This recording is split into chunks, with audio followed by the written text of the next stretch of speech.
ये वीकेआई थाना क्षेत्र का मैटर है। इसमें परिवादी है, एक बिजनेसमैन है, दीपक महेश्वरी नाम है उनका। तो ये सूचना थाने पर प्राप्त हुई कि उनसे कोई पैसों की डिमांड कर रहा है। तो जब उनसे डिटेल में पूछताछ की गई और उनकी जब पूरी रिपोर्ट का अवलोकन किया गया तो बात सामने आई कि एक्चुअली पिछले साल ऑलरेडी उनसे किसी ने पैसों की डिमांड की और उन्होंने पैसे दे भी दिए, और इस साल दोबारा से उनसे पैसों की डिमांड की जा रही है। पिछले साल जब उनके साथ ये घटना हुई तो उन्होंने पुलिस को किसी प्रकार से सूचित नहीं किया और अपने स्तर पर ही इसको रिजॉल्व करने की कोशिश की। तो जब ये प्रकरण पूरा सामने आया तो SHO वीकेआई और ACP साहब चोमू और हमारी पूरी टीम ने डिस्कशन किया। डिस्कशन करने के बाद एक डिकॉय ऑपरेशन के रूप में पूरे के पूरे प्रकरण को अंजाम दिया गया, और जो पैसे की डिमांड करके और जिस जगह पर बुलाया गया था उस जगह पर हमारी टीम जो है पहले से मौजूद थी, और पैसे की जगह पर एक पूरा बैग तैयार करके वहाँ पर भेजा गया और इन लोगों को रंगे हाथों पकड़ा गया जिन लोगों ने पैसों की डिमांड की थी। इन्होंने इनसे संबंधित कुछ ऐसी इंफॉर्मेशन गैदर कर ली थी जो कि थोड़ी सेंसिटिव नेचर की थी, और उसी के बेसिस पर ये इनसे एक्सटॉर्शन की कारित कर रहे थे। आरोपी कौन है और आरोपी को कैसे जानते हैं? आरोपी 2 आरोपी हमने गिरफ्तार किए, जिसमें एक महिला और एक पुरुष है।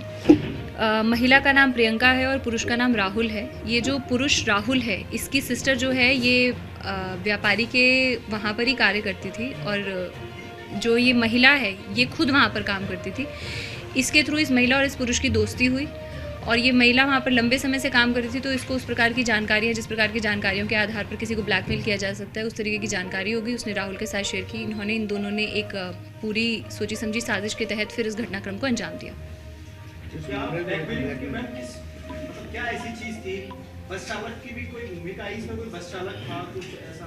अभी बाकी के जितने भी प्रकरण हैं, बाकी के जितने भी पहलू हैं, उसके ऊपर अनुसंधान किया जा रहा है। अब तक तो इन्हीं दोनों लोगों की भूमिका आई थी जिनको गिरफ्तार किया जा चुका है। इनसे और अग्रिम अनुसंधान करके क्लियर किया जाएगा। कितनी रकम पहले दे चुके थे, अभी कितनी रकम जब हुआ तब कितनी रकम थी? इन्होंने 20 लाख से ज़्यादा रुपए, करीब 23 लाख रुपए ये पहले दे चुके थे पिछले साल, और अभी जो है ये फिर से 23 लाख रुपए की डिमांड थी।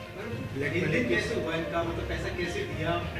पैसा इन्होंने कैश में ही दिया, और जो इन्होंने डिमांड की वो इन्होंने बहुत ही फिल्मी तरीके से डिमांड की। एक लिफाफे के अंदर टाइप शुदा एक चिट्ठी लिख के, और चिट्ठी को जैसे सड़क चलते किसी सब्ज़ी वाले को दे देते हैं और कहते हैं कि जी डिलीवर कर दीजिए। वहाँ पर डिलीवर करवा के उसके ऊपर एक लोकेशन लिखी हुई थी, इस लोकेशन पर इतने बजे इस प्रकार से पैसे आप वहाँ पर छोड़ जाएँ तो हम वहाँ से कलेक्ट कर लेंगे।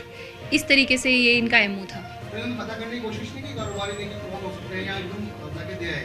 शुरुआत में इन्होंने इस तरीके से नहीं सोचा। जब ये पुलिस के पास आए तब फिर हम लोगों ने पूरी प्लानिंग के तहत इसको कार्रवाई को अंजाम दिया। पहले रुपए कब दिए थे, उसके बाद अभी 2021 में दिसंबर में पहले घटनाक्रम जो भी हुआ था, और अब जो है अब पिछले 2-3 दिन पहले ये डिमांड आई थी। डिमांड दोबारा अभी बढ़नी शुरू हुई थी या कंटिन्यूअसली? नहीं, ये कंटिन्यूसली नहीं चल रही थी। पिछले साल पैसों की डिमांड की और अब इस साल पैसों की रकम डिमांड का की क्या थी। किया, जो रकम हासिल की क्या? अब वो सभी अनुसंधान में क्लियर किया जा रहा है कि वो पैसों का उन्होंने क्या क्या किया। लड़कियां करती हैं? लड़की इसी के यहाँ पर कार्य करती थी, अब भी कोई जॉब में है।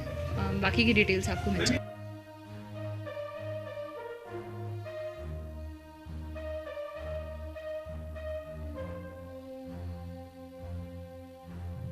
देश और दुनिया की हर बड़ी खबर के लिए सब्सक्राइब करें नवतेज टीवी, और पल पल के अपडेट्स के लिए बेल आइकन को दबाना ना भूलें, क्योंकि आपकी खबरों का भरोसेमंद साथी है नवतेज टीवी।